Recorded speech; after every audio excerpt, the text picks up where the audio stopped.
Good morning, this is Paul, and check it out. George Emerich Jr.'s Hylocereus polyrhizis, at least one of them.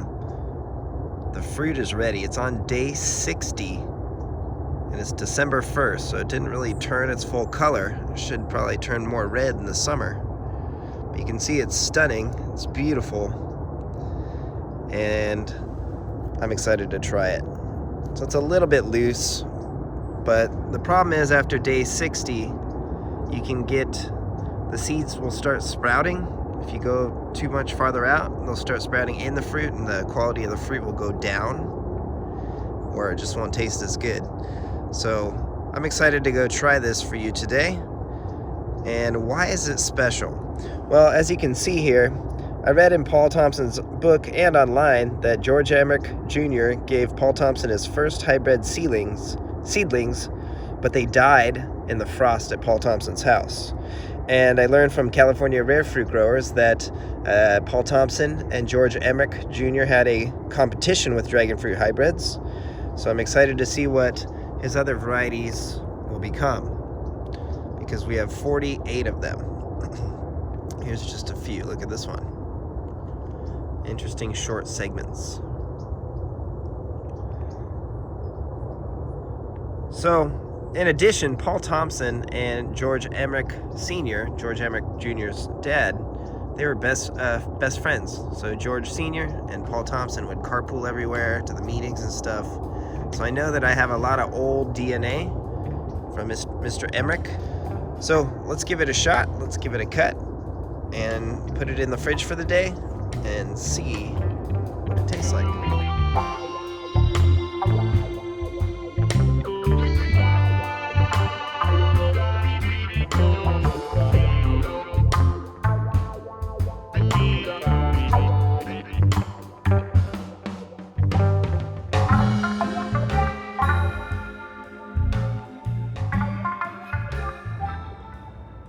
So here it is. It's really beautiful. I like the colors, but I expect it to be more red next season, because this is a fall or winter fruit. Now, it's only 197 grams, which is going to be 0.4 pounds, so 434 thousandths of a pound. All right, well, that's exciting. And let's go ahead and cut it and see what it looks like. Now, some of George's were dark red, and this one is actually purple. Very interesting. Not what I expected. This is much more purple than what I thought it would be. It could be due to the season, but this is definitely something interesting. So, wow, George, what were you up to? What a beautiful fruit. You can see the color on the blade. It's a good way to see a better indication of what the actual flesh looks like. So it's this shade of purple, and it's really stunning. Wow, that's definitely not what I expected. So hopefully in the future I can get some bigger fruit. Now I got to get the BRIX score going here. So let me go ahead and put these here for you so you could enjoy looking at them. And let me zero this out. I really do like this. Oops, I didn't do it right. I should know how to do it by now. Let me zero it out. There we go. Dry it. Okay, this is going to be exciting for me because one, this was thought was going to be a red fleshed fruit, and that's not red. I would call this purple.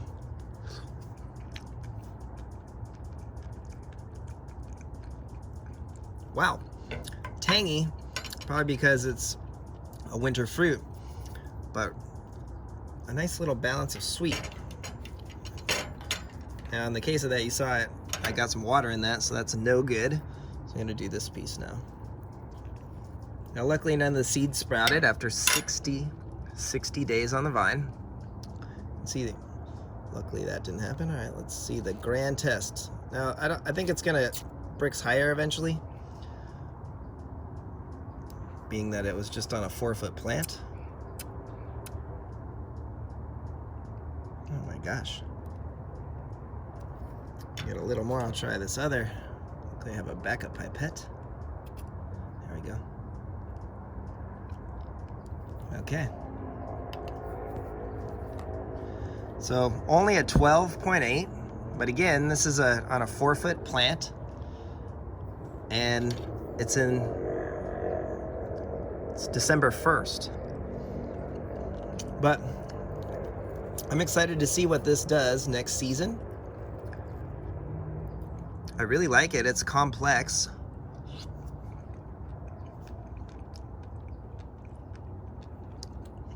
The seeds aren't too large. They're a nice size. But this fruit definitely has potential. But again, I did not expect a purple flesh. I thought I would have bet money this is red.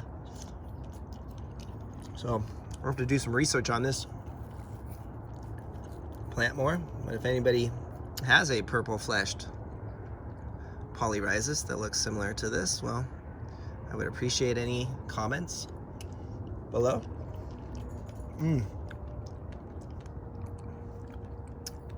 This is really good. I can't wait until I have a mature plant that produces a large, high-quality fruit, hopefully next season. But there it is, George Emerich Sr.'s fruit. Definitely much more purple fleshed than I thought. And it's really balanced.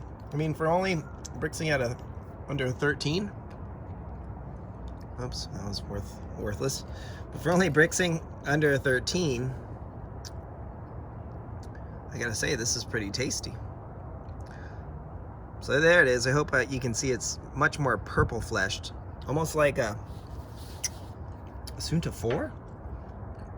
Maybe not quite that light color purple, but this is much more purple than I would have guessed. So exciting. I'm stoked as always.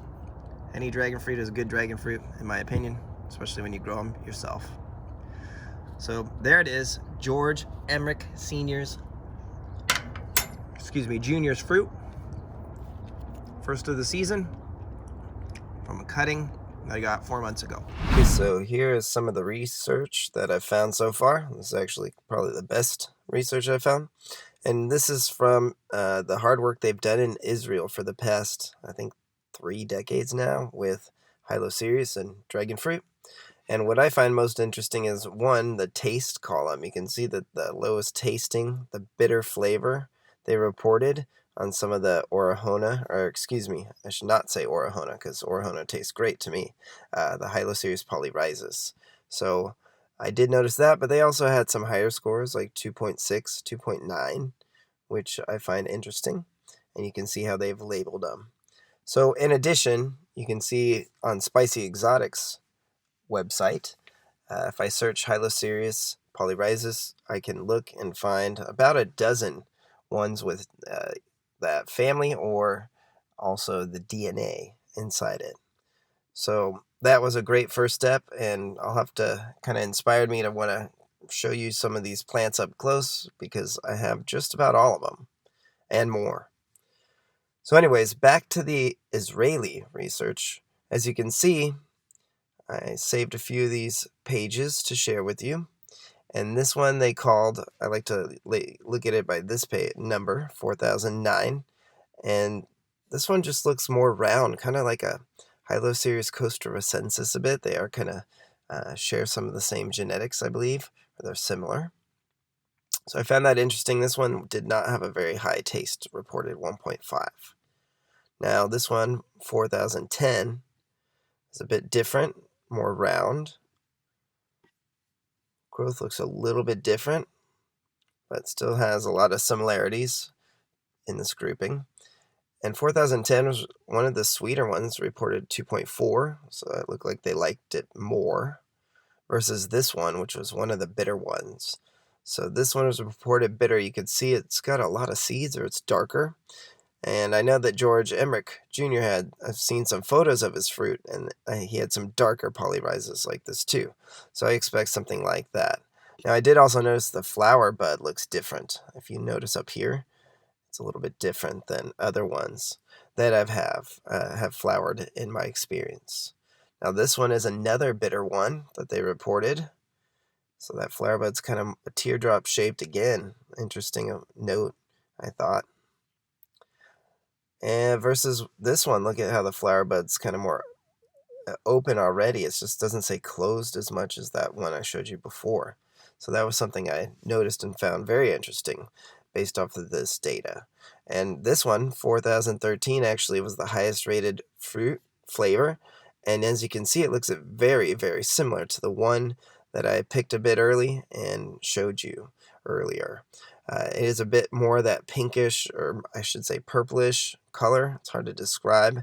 It's just not as red as some of the other varieties. In addition, look at the shape of the bracts and the shape of the fruit down here. It's kind of oblong is a way to describe it. So I think I have something very similar to this one. All the characteristics kind of match up, and I find this very, very helpful and useful. Now, in addition, I saw that this next one, 4080, which is at the end of their kind of overall presentation of this data, was also rated high in flavor. And this one kind of reminds me a bit of Orahona, which is another variety that of Hylocereus polyrhizis that tastes excellent in my opinion. So that's what it kind of looks like to me. But you could see the differences of just some of these fruit in this family, Hylocereus polyrhizis. So that's kind of where I am in this research, and you can see I think that this is pretty helpful, and I really like researching this, and I find it enjoyable. But if you have any information that you could add to teach me something about Hylocereus polyrhizis, I would appreciate it. So give us a like and a subscribe, and thank you so much for your time. Have a great day. Thanks for watching.